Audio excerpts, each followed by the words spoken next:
Alright, today I'm going to show you how to make ramen noodles with cheese. First of all, you're going to need some ramen noodles, a ramen noodle cooker. Check the description part of the page for more information about that. All American cheese, and some water. So first, what I'm going to do is I'm going to open up the ramen noodles.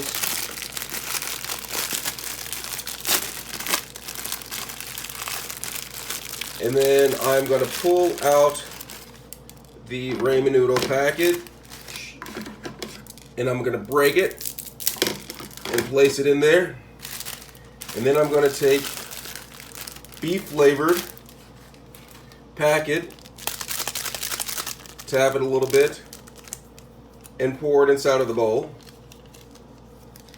Then I'm going to pour water into it up to the line,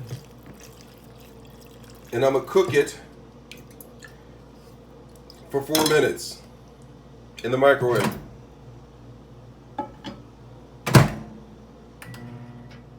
Alright, after 4 minutes, I am going to take the ramen noodles out, and I am going to drain the broth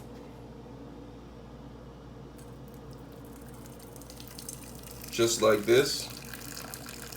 Leave only a little bit of broth in there, and then take the cheese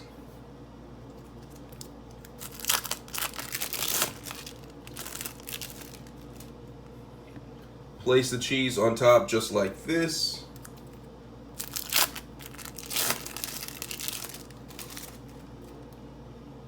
And then put it back in the microwave for about another minute or so.